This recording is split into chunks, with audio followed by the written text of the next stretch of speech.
नमस्कार दोस्तों, मैं आपका अपना दीपक डीलन एक बार फिर आप सबका स्वागत करता हूँ एनडी फार्मेसी चैनल पे। दोस्तों कैसे हैं आप सब? मैं आशा करता हूँ आप सब बिल्कुल बढ़िया होंगे, तंदुरुस्त होंगे और हेल्थी होंगे। दोस्तों आप मेरे चैनल से जुड़े हो उसके लिए आपका तहे दिल से धन्यवाद और आपको कैसी मेरी वीडियो कैसी लग रही हैं ये भी आप मुझे कमेंट करके बता सकते हैं ताकि कुछ इम्प्रूवमेंट की अगर मुझे ज़रूरत है तो मैं इम्प्रूवमेंट भी करूँगा क्योंकि मैंने अभी स्टार्टिंग ही की है और मैं अपने फार्मेसी प्रोफेशन से जुड़ी हुई या फिर हेल्थ केयर प्रोफेशन से जुड़ी हुई जितनी भी चीज़ें होती हैं, प्रॉब्लम होती है या फिर नई अपडेट होती है, मैं आप सबको इस चैनल के माध्यम से आप सबके सामने मैं पेश करूँगा। दोस्तों जैसा कि आपने मेरी प्रीवियस वीडियो में देखा awareness of the pharmacist, awareness of the health care department and scope of the pharmacy, these all the things.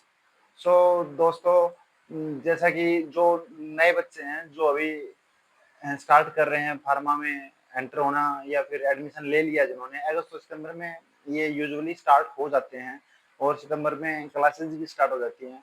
तो दोस्तों डी फार्मा या बी फार्मा दोनों आपके पास स्कोप रहते हैं, आप कोई भी एक चूज कर सकते हैं। D pharma diploma in pharmacy है जो 2 साल के लिए रहता है और B pharma bachelor degree of pharmacy है जो 4 साल के लिए रहती है।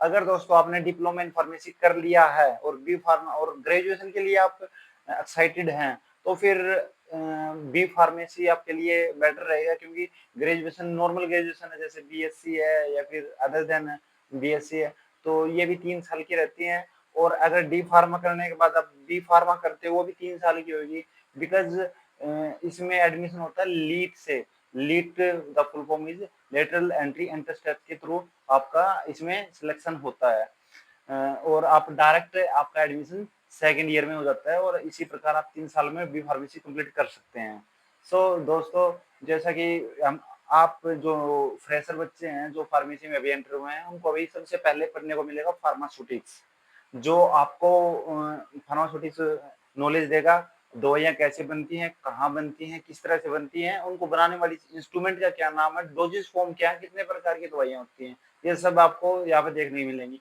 बाद में दवाइयाँ बनने के बाद उसको स्टरलाइज किया जाता है, उसके अंदर जो भी माइक्रोजन क्रिएट हो जाता है उनको किल किया जाता है और माइक्रोजन फ्री किया जाता है। ये सब चीज़ें आपको देखने को मिलेंगी।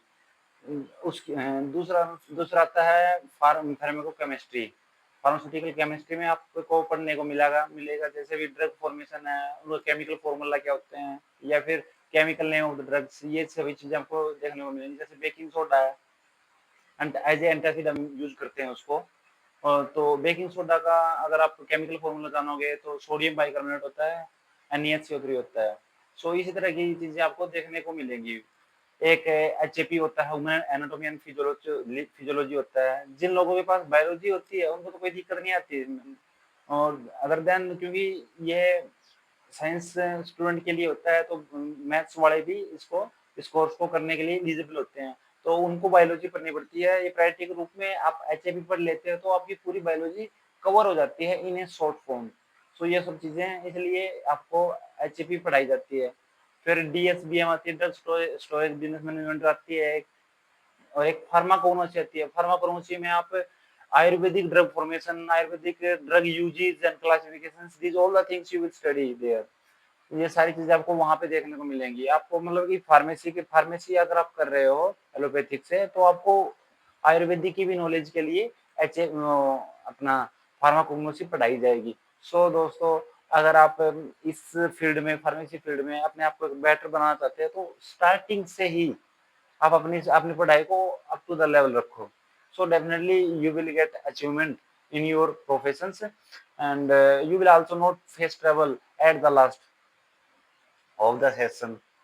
ये सब चीजें रहती हैं। अगर आप शुरुआत से ही सब चीजों को पैरेलल लेके चलोगे तो आपको आगे जाके कोई दिक्कत होने वाली नहीं है। आपको सब चीजें आराम से समझ में आएंगी क्योंकि अभी कोई भी चीज है वो थोड़ा थोड़ा है, उसको साथ साथ कर लोगे थोड़ा थोड़ा थोड़ा थोड़ा वो आपका पूरा एक सिलेबस सिलेबस हो जाता है। उस सिलेबस का आप बिल्कुल आपका एक अच्छा रिवीजन हो जाता है और जैसे ही आप लास्ट टाइम एग्जाम के टाइम में उस सिलेबस को एक बार वापस से पढ़ने की कोशिश करोगे तो एक नजर में ही आपको सब याद हो जाएगा और आपको एग्जाम में बैठते टाइम कोई भी प्रॉब्लम फेस नहीं होगी। ये सब चीजें रहती हैं दोस्तों।